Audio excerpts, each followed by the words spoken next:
जब आपके टारगेट हों, आपके 600 बिलियन के फॉरेन रिजर्व मौजूद हों, आप पुश कर रहे हो, गारंटियां दे रहे हो अपनी स्पीचेस में कि हम 5वें नंबर पर हैं, हम तीसरे नंबर पर आ जाएंगे, मैं लेकर आऊंगा, आपकी इकोनॉमी 7.6 और 8% पे चढ़ रही हो, और इस वक्त जब लोग चाइना से भाग रहे हो सारे आप भारत में खींच के ले जा रहे हो, अमेरिका को ऑलमोस्ट प्रैक्टिकली आप खुद चला रहे हो, एज इंडियन डायस्पोरा उनका चला रहा हो, तो फिर आप जो मर्जी आप यू मूव, आप you portray yourself like that, और वो कर रहे हैं उसमें, वो दे हैव डन इट। और उसमें सबसे बड़ी कंट्रीब्यूशन उनकी एजुकेशन की है, इसमें रिगार्डलेस मैं मोदी साहब की एजुकेशन की नहीं बात कर रहा हूँ, मैं इंडियन डायस्पोरा की और इंडियन जो मिडिल एज है उसकी बात कर रहा हूँ, तो उसमें कोई शक नहीं। मैं आधा दिन ऑलमोस्ट आजकल इलेक्शन हो रहे हैं 4 स्टेटों में भारत में, और मैं देखता हूँ, मैं सरप्राइज होता रहा हूँ, आधे से ज्यादा चैनल अमेरिका जो हम देखते हैं भारत के वो इंग्लिश में होते हैं, बच्चा बच्चा उनका इंग्लिश बोल रहा होता है। हमारे प्राइम मिनिस्टर बनने की सबसे मेरे इस वक्त तो यही लगता है कंडीशन थी कि इंग्लिश बोल लेता और सूट अच्छा पहन लेता हूँ।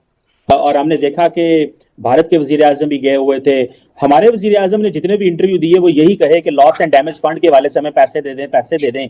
एक तो बहुत ज्यादा उनको ये क्रिटिसाइज किया गया है, दूसरा ताड़ साहब ये हमें ये भी क्रिटिसाइज किया गया है कि हमारे प्राइम मिनिस्टर को उन्होंने पूरी पिक्चर के एक साइड कोने में खड़ा कर दिया, और कई लोग कह रहे हैं कि नरेंद्र मोदी इस वक्त ग्लोबल लीडर के तौर पे सामने आए हैं और वो फ्रंट लाइन पे खड़े हुए थे होस्ट के साथ, और हमारा प्राइम मिनिस्टर बिल्कुल ये वो जिसे कहते हैं ना, कोई पॉइंट तो नहीं बनता, लेकिन पाकिस्तान के सोशल मीडिया पे बड़ा ट्रोल किया गया है वजीर आजम पाकिस्तान को कि बिल्कुल ऑन द एज खड़े हुए हैं। इसकी क्या वजह है? क्या ये चीज बताती है कि हमारे प्राइम पाकिस्तान की इस वक्त इंटरनेशनल लेवल पे ये पोजीशन है, और क्या ये भी बताता है कि पाकिस्तान के जो मेन स्टेक होल्डर हैं वहां पे भी हमारे वजीर आजम की कोई वैल्यू नहीं है? How do you see this climate diplomacy में हमारे वजीर आजम थोड़े बुझे बुझे नजर आए, जबकि नरेंद्र मोदी तो फ्रंट पे छक्के खेल रहे थे, बल्कि इटालियन प्राइम मिनिस्टर तो सेल्फियां ले रही थी, तो वो बड़ा इस वक्त इंटरनेट पे सेंसेशन बनी है। How do you see this particularly हमारे वजीर आजम का सिर्फ फंड की बात करना, पैसों की बात करना और कोई इनिशिएटिव ना देना, इसको कैसे देखते हैं आप? शीमा साहब, आज मैं COP 28 के हवाले से मैं बताना चाहूंगा कि आज जो दिन था वो आज क्लाइमेट फाइनेंसिंग के हवाले से आज था। मोदी साहब ने उसमें स्पीच दी, और बल्कि ना सिर्फ उन्होंने स्पीच दी है, उन्होंने कहा है कि 2028 में they want to host the COP, और ये दूसरी होगी, पहले भी एक COP को भारत जो है वो होस्ट कर चुका है। लेकिन उसमें चीमा साहब, मोदी साहब के साथ काकड़ साहब का कंपैरिजन बनते नहीं, वो दुनिया की 5th लार्जेस्ट इकोनॉमी है, और काकड़ साहब मुझे इस तरह लग रहा है कि वहां जर्सियां स्वेटर लेने गए थे तो उन्हें पता चला कि यहाँ पे कॉन्फ्रेंस हो रही, तो क्या पाया तुम भी मिल जो किसी हो सकता है तो एक ही को पैसे दे दे शायद। तो मैं बल्कि यहाँ पे ये क्वेश्चन करना चाहूंगा कि मैं इस COP 28 के हवाले से जब देख रहा था तो मेरा कंसर्न है इस चीज का कि मैंने जब चेक किया कि यहाँ पे जो पवेलियन बनाना है वहां पे बूथ लगाने का खर्चा $2 लाख, और जब मैंने उस खबर को पढ़ा, यहाँ पे कनाडा में सेचुआन उनका जो सूबा है, वहां आज एक बहुत बड़ा बहुत बड़ा आज इशू बन गया है कि उन्होंने अपना पवेलियन लगाया 7,65,000 के खर्चे से, और उठे झगड़े हो रहे हैं। लेकिन हमारा को पूछने वाला है, ना सिर्फ हमारे वजीर आजम साहब वहां पर तशरीफ ले गए, इनके साथ वजीर खारजा भी ले गए तशरीफ, और ये बड़े बड़े महंगे होटलों के बिल। क्या ये पाकिस्तान में कोई किसी को पूछने वाला नहीं है कि ये क्या हो रहा है? दुनिया मर रही है, 42% हमारी इन्फ्लेशन, महंगाई है, और ये क्या है? और कहते हैं जी हमारा 1% मिशन है, बंदे खोते हैं तो फिर रहे मिशन कितों नहीं, पेट्रोल तो ले ही नहीं सकता, सिर्फ लाहौर इस्लामाबाद कराची में जो रूलिंग एलीट है, ब्रिटिश एजेंट है, सिर्फ वो तो तेल अफोर्ड कर सकते हैं, बाकी सारी दुनिया तो साइकिल पर। मिशन किस चीज का होना? फिर आपके तो धुंध भी आती है तो वो उधर इंडियन पंजाब से वो आग लगाते तो आ जाती है, धुंध तो आप तो बिल्कुल साफ सुथरा पवित्र है, आपके तो पोल्यूशन है तो आपके है ही कोई नहीं, ना तो कोई चीज मैन्युफैक्चर हो रही पाकिस्तान के अंदर जिससे आप पोल्यूशन हो, कोई फैक्ट्री तो चल नहीं रही। हाँ, इटा के भट्टिया ना बाकी हो सकती पोल्यूशन हो रही हो, क्योंकि मलक रियाज साहब ने बैरिया टाउन जो सिर्फ प्लाटा नहीं तो कम है पाकिस्तान, और कौन सी चीज मैन्युफैक्चर हो रही जिससे आप पोल्यूट करें चीजों को। लेकिन इसमें चीमा साहब मैं हैरान हूं, 70,000 लोगों की ये जो कहते हैं जी COP 28 की है, हमने 119 मुल्क इसमें पार्टिसिपेट कर रहे हैं, 140 लीडर आए हैं, 70,000 लोगों का उसमें कंट्रीब्यूट कर रहे हैं, उसमें हिस्सा ले रहे हैं। लेकिन उसमें मुझे समझ नहीं है कि कितने लोग प्राइवेट जहाजों पर आए हैं, ये किस किस्म का ये क्लाइमेट है। और दूसरा मैं जो बिल्कुल एक आज खासकर मैं बिल्कुल पाकिस्तान को जो चीज सूट करती है, और इसमें इन्होंने कुछ भी नहीं किया, करना भी कोई नहीं, क्योंकि उसकी वजह है कि हम सीरियस ही नहीं है पाकिस्तान के हवाले से। वो क्यों? आज जब मैंने बात की है क्लाइमेट फाइनेंसिंग की, उन्होंने वहां पे एक प्रोग्राम आज इंट्रोड्यूस कराया जिसको कहते हैं डेट फॉर नेचर स्वाप। आज ये प्रोग्राम इंट्रोड्यूस कराया कि हम आपके कर्जे को रीस्केड्यूल कर देंगे, वर्ल्ड बैंक या एशियन डेवलपमेंट बैंक उसको रीस्केड्यूल कर देगा अगर आप इन्वायरमेंट की तरफ मूव करें। लेकिन किसी को हमें क्या है, असली तो मैंने तो बताया काकड़ साहब शॉपिंग के जर्सियां स्वेटर सुना सेल पर लगे हुए थे क्रिसमस की वजह से, तो उन्होंने कहा मैं तो वैसे ही आया हुआ था यहाँ पे, वो कुवैत से पैसे लेने थे, तो पता चला यहाँ पे COP 28 है, चलो हो सकता है कोई फोटो आप हो जाए, लेकिन अफसोस के साथ वो आखिरी झंडे के साथ खड़े हुए थे और झंडा ही, मुझे झंडा ही लग रहे थे, उनका चेहरा पहचानना पड़ता कि इधर कोई बंदा खड़ा है वहां पे कि नहीं खड़ा। मुझे किसी ने जिस तरह आज बताया कि पाकिस्तान में सर्कल करके बताया, उसमें काकड़ साहब की शक्ल नहीं पहचानी जा सकती कि इधर इस काकड़ साहब हैं कि या कोई बंदा वैसे ही कोई खड़ा है या कुछ झंडा ही है, शायद की पता है। लेकिन ये कि चीमा साहब देखिए, दुनिया आपको क्यों, आपको फ्रंट क्यों खड़ा भी क्यों करे? आप दुनिया को कोई पार्टिसिपेट कर रहे हैं किसी चीज में, आप कोई कंट्रीब्यूट कर रहे हैं, आप स्वाय रिश्वत करप्शन के, फ्रॉड के, धोखे के, डबल गेमों के, दहशतगर्दी की सेल्समैन आप बने, आप इसके अलावा दे भी क्या रहे हैं दुनिया? दुनिया क्यों आपको फ्रंट लाइनों पे खड़ी करे? दुनिया आपसे क्यों मिले भी क्यों आपसे? मेरा ये क्वेश्चन है। चाइनीज जिनके आपने सूबे बना दिए, बल्कि चीमा साहब जब आपने सीपैक आप बेचा था पाकिस्तान, आपने ग्वादर बेचा था, आपके हर शहर के अंदर बैंक ऑफ चाइना की शाखें खोल रही थी, आपके हर शहर के अंदर चाइनीज जबान सिखाने की चीजें हो रही थी, बच्चियां जा रही थी, शादियां बेकरियां सड़ कुड़ियां तोड़ियां, वो 3000 कुड़ी बेच रही थी चाइना। आज जो भी बांध रहे वो भी परा हुआ है क्योंकि डॉलर आ रहे हैं। कोई फॉरेन पॉलिसी, मुझे कोई एक्सप्लेन तो करे फॉरेन पॉलिसी क्या है पाकिस्तान की, क्या फॉरेन पॉलिसी, कि हम किस चीज को रिप्रेजेंट कर रहे हैं दुनिया में, हमारा मोटिव क्या है, हम जाना कहां चाहते हैं, डेस्टिनेशन क्या है, हमारे एलाइज कौन है। अब मैं यहां बताना चाहूंगा कि आपने बड़ी खूबसूरती के साथ स्टेटस एंजॉय किया अमेरिका का नॉन नेटो एलाई, कई मुल्क ख्वाहिश करते हैं इस चीज की, लेकिन आपने उसको भी ना होने के बराबर है, किसी के साथ आप ढंग के चले नहीं, किसी ने नहीं समझाया। बुजुर्ग मुर्शद जो है इमरान खान साहब के, आपने 55 जलसे जो है वो साइफर आपके हाथ जेब से निकाल के करते रहे, एंटी अमेरिका जिहाद की आप तैयारियां करते रहे, लेकिन उसमें चीमा साहब आज अफसोस वाली बात है कि आज काकड़ साहब, लोग सही कह रहे हैं कि क्यों थे वहां पे, को बुलाया था इन्होंने, किसी ने इनको बुलाया था वहां पे। हाँ, ये है कि आपका, बल्कि आपने इससे काप से क्या लेना था, आपने पहले स्विट्जरलैंड के अंदर एक दफा इसी का रोना किया था, इसी इन्वायरमेंट का। लेकिन इन्वायरमेंट के बारे में लोग इतने ही सीरियस हैं, जिस तरह एक पॉलिटिकल मूवमेंट सी है, गेट टुगेदर है, नेटवर्क है। उसकी वजह बताता हूं कि दो बड़ी ताकतें तो उसमें आई नहीं जो दुनिया के सबसे बड़े पोल्यूटर है, ना अमेरिका गया ना उसमें चाइना गया, आप अंदाजा लगा लें। और जो मैं उसके हिसाब से देख रहा था आज, जब उसकी बात हो रही थी कि डैमेज फंड वहां पे आज बनाया, जिसमें यूएई ने 100 मिलियन कमिट किया है, जिसमें जर्मनी ने कमिट किया है, यूके ने 60 मिलियन किया है, मेरे मुल्क ने शर्मिंदगी के साथ कहना चाहूंगा कि सिर्फ 15 मिलियन कमिट किया है, जबकि यूक्रेन के लिए 15 बिलियन है, यूक्रेन की जंग के लिए 50 billion, sorry I am mistaken, 50 billion for Ukraine वार। लेकिन एनवायरमेंट जिसके ऊपर मेरा जो बाइडेन और जॉन कैरी जो है, उनकी टोटल आधा पार्टी का उनका मैंडेट ही एनवायरमेंट है। यहाँ पे जितने डेमोक्रेट गवर्नर हैं, उन्होंने ऑलमोस्ट कई स्टेटों में, मैं जिस स्टेट में बैठा वो कहते हैं यहाँ पेट्रोल पे चलने वाली गाड़ी 2030 के बाद आएगी नहीं, और उस मुल्क का प्रेसिडेंट गया ही नहीं वहां, और जब डैमेज फंड है उसमें सिर्फ 15 मिलियन डॉलर दिए। लोग इतने सीरियस हैं इस एनवायरमेंट। ये एक मैंने बताया जिस तरह एनवायरमेंट, ये सिर्फ एक नेटवर्किंग है, पॉलिटिकल करेक्टनेस है, और बस इसी किस्म की। और जिस तरह एक मैं आखिरी इसी टॉपिक पे बात करना चाहूंगा कि आज ईरान का जो सदर थे, उन्होंने इजराइल की मौजूदगी में उनसे नहीं मिले, वो वॉकआउट कर गए हैं। तस्वीर ग्रुप फोटो में जो पॉलिश हैं वो नहीं खड़े हुए, क्योंकि वहां बेलारसिया के जो प्राइम मिनिस्टर थे ये वो थे वहां पे। तो ये डिसएग्रीमेंट्स भी हैं चीजों पे, लेकिन सबसे बड़ा इशू ये है कि एनवायरमेंट के लिए जो बजट है 300 बिलियन है अकॉर्डिंग टू यूनाइटेड नेशंस, जिसमें बड़े बड़े मुल्कों ने कमिट किया, लेकिन दिया कुछ नहीं उन्होंने। तो ये इसके एक मैंने जिस तरह आपको बताया कि इट इज एन ऑर्गेनाइजेशन, लेकिन इस ineffective, is not doing anything basically. इसको जिस तरह मैंने बताया कि चाइना के प्रेसिडेंट शी को आना चाहिए था, प्रेसिडेंट बाइडेन जो गया तो बुजुर्ग हैं, लेकिन उनको भी चाहिए था टीके शीके लगा के तो ले जाते वहां, लेकिन उन्होंने कोशिश नहीं की। उन्होंने कहा इट्स सीरियस। जॉन कैरी आया थे, वो भी बुढ़े, ये पता नहीं वो किमें टुर के पहुंच गया, लेकिन एक चलो कम से कम पहुंचते आया, लेकिन एक जाने का फायदा उनका भी कोई नहीं था इतना, क्योंकि सिर्फ 15 मिलियन डॉलर दिया, कमिट किया, करना कुछ भी नहीं। और लेकिन एक जो मुझे बहसी थे, पाकिस्तानी बहसी थे, मुसलमान जो दुख ये है कि दुबई में सारी दुनिया इकट्ठी है, और वहां से सिर्फ 100, 150, 200 मील के फासले पे आज फिर तबाही शुरू हो गई। इजराइल ने फिर अटैक करने शुरू कर दिए। अफसोस के साथ है कि इन लीडरों, किसी के जो 140 लीडर इकट्ठे हुए हैं, इनके माथे पे बल भी नहीं है। ये इंसानियत की तौहीन है, इंसानियत की तजलील है, इंसानियत की तजलील। बस, लेकिन इस पे फिर कहते हैं जितना भी अफसोस करेगा।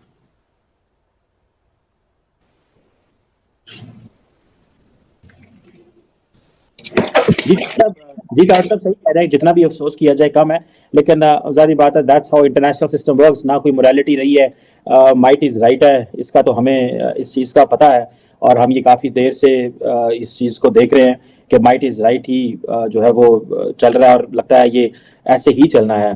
ताट साहब, ये जो क्वेश्चन आता है, आपने कहा कि चाइना और अमेरिका का जिक्र किया, इंडिया जो है वो जो COP 33 की बात कर रहा है। How do you see this? क्या कई लोग कह रहे हैं कि क्योंकि नरेंद्र मोदी अगर 2024 का इलेक्शन जीत जाते हैं तो 2033 में 29 में उस वक्त COP33 इंडिया में होगी, तो वो एज ए प्राइम मिनिस्टर उनको एडवांटेज देगी और फिर वो इलेक्शन लड़ने की अच्छी पोजीशन में आएंगे।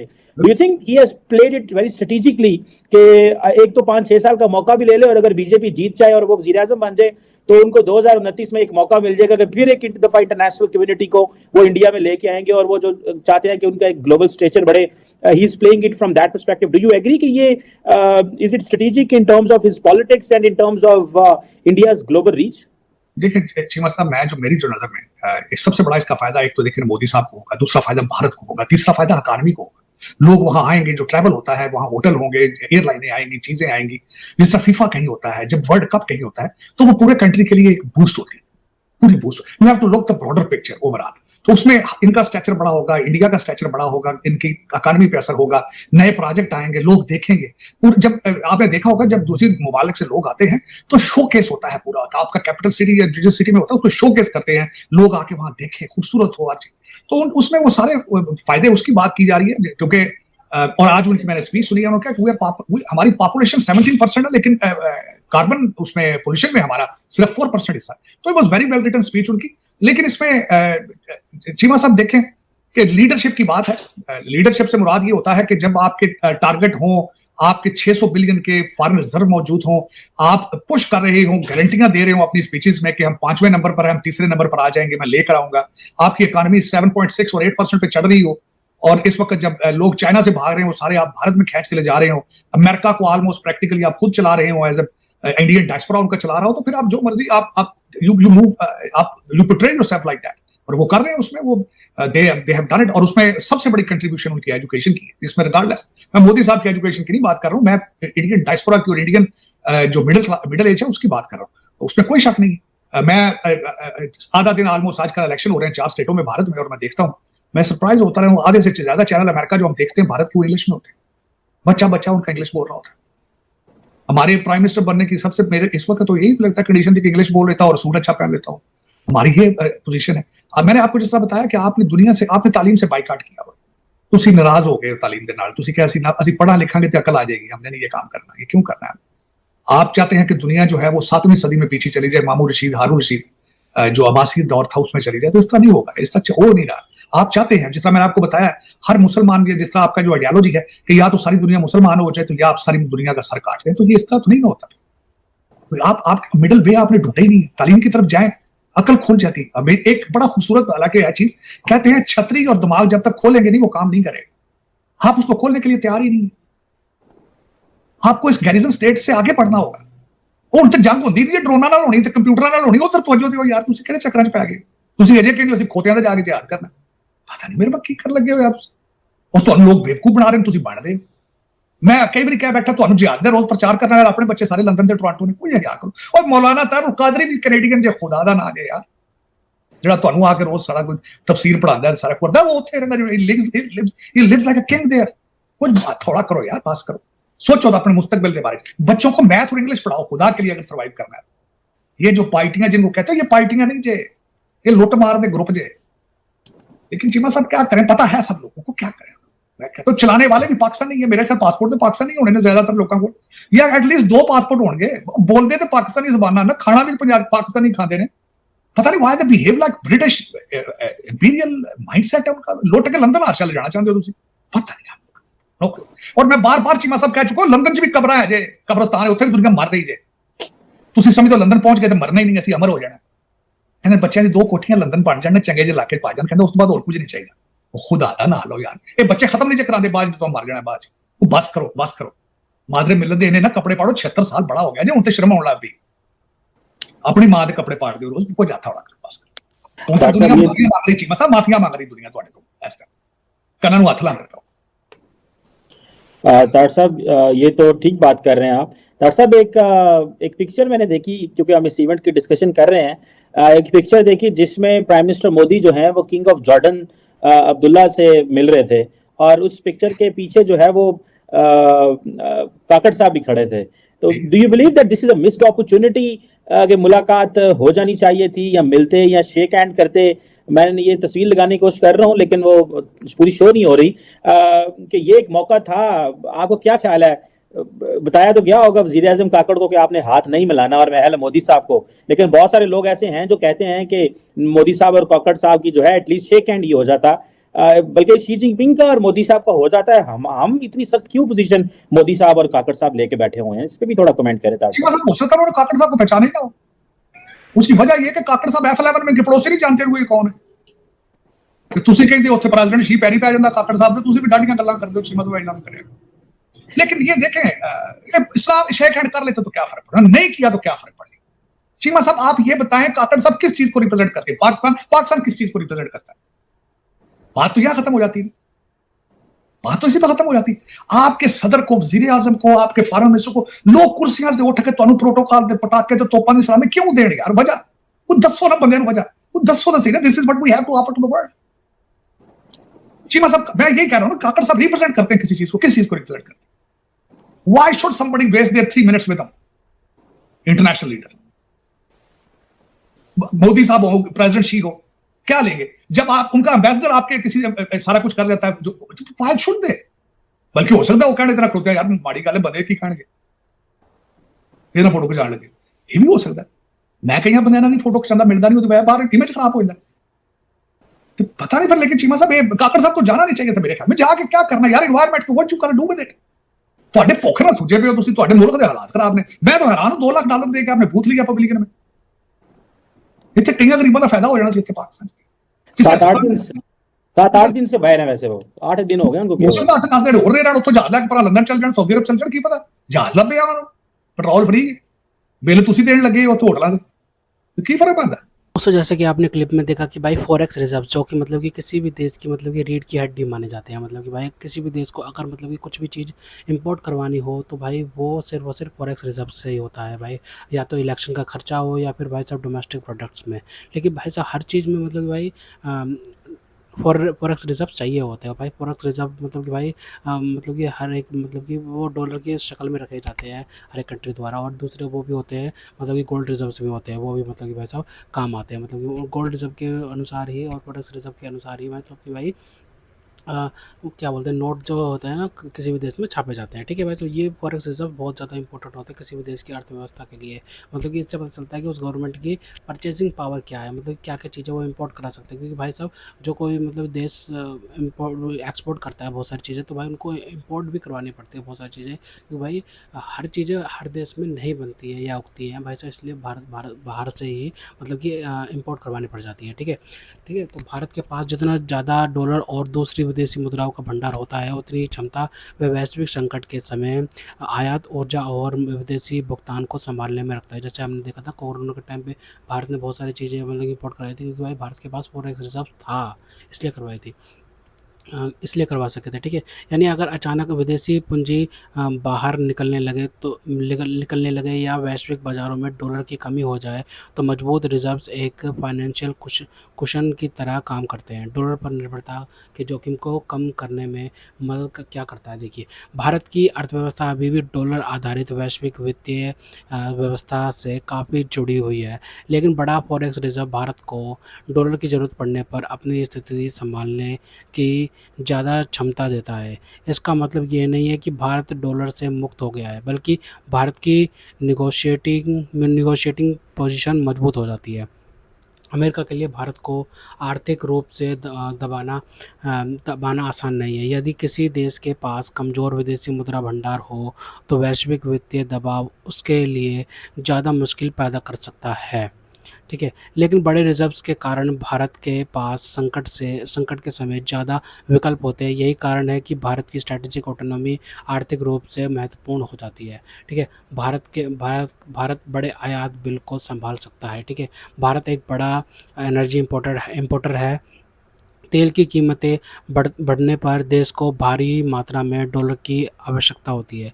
मजबूत फॉरेक्स रिजर्व्स का अर्थ है कि भारत के पास ऐसे बाहरी झटकों को अब्जॉर्ब करने के लिए ज़्यादा सुरक्षा है। विदेशी निवेशकों का भरोसा बढ़ता है, ठीक है। भारत क्या बोलते हैं बड़ा रिजर्व क्वेश्चन अंतर्राष्ट्रीय निवेशकों को यह संकेत देता है कि देश के पास अपने एक्सटर्नल पेमेंट्स को संभालने की क्षमता है, ठीक है। इससे भारत की मैक्रो इकोनॉमिक स्टेबिलिटी और ग्लोबल इन्वेस्टर कॉन्फिडेंस को समर्थन मिल सकता है, ठीक है। भारत की वैश्विक बार्गेनिंग पावर बढ़ जाती है। यही सबसे महत्वपूर्ण बात है।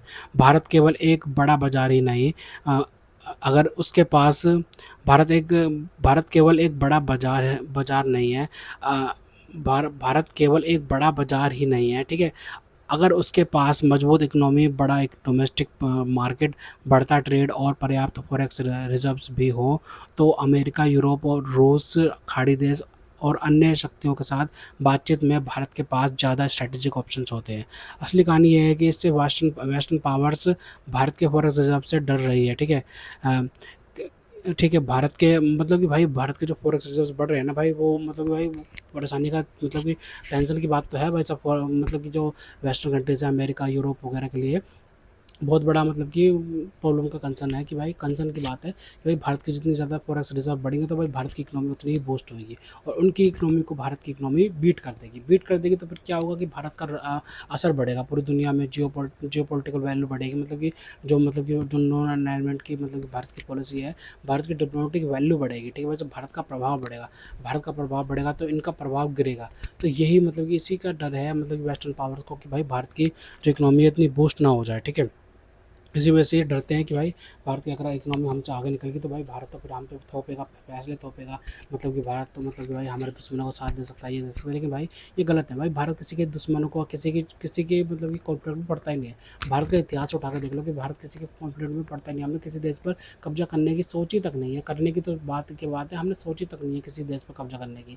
तो भाई भारत तो भाई मतलब कि जीता है और जीने देता है भाई, सब किसी को परेशान करने वाली बात ही नहीं है, ठीक है भाई। भारत अगर बढ़ता है ना तो भाई पूरी दुनिया में कंट्रीब्यूट करेंगे हम, इकोनॉमी दुनिया की इकोनॉमी जो है मतलब भाई जीडीपी है उनमें कंट्रीब्यूट करेंगे भाई हम, कंट्रीब्यूट करने वाले हैं हम भाई।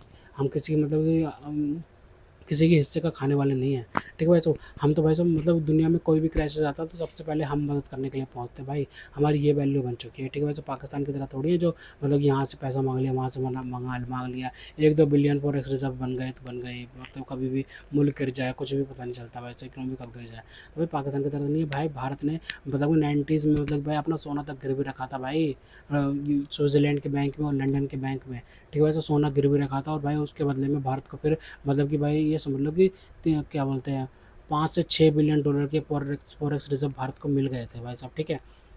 उस समय से आज तक भाई भारत ने कभी पीछे मुड़ कर नहीं देखा और भारत ने अपना सारा का सारा सोना भी छुड़ा लिया है भाई, ठीक है भाई साहब। वापस ले आए हैं हम सोना भी। तो भाई भारत के लिए गर्व की बात है कि भाई भारत के पास ना मतलब फॉरेक्स रिजर्व भी है और भाई भारत संपन्न है, खुशहाल भी है। तो खैर तो दोस्तों, अगर आपको हमारी ये वीडियो पसंद है तो कम से कम व्हाट्सएप पर जो शेयर कीजिएगा, साथ साथ चैनल को सब्सक्राइब करके हमारा मनोबल जरूर बढ़ेगा ताकि हम आपके लिए ऐसे ही मनोरंजन भी बनाते रहें। तो आज मिलते हैं आपसे अगले वीडियो में, तब तक के लिए जय हिंद।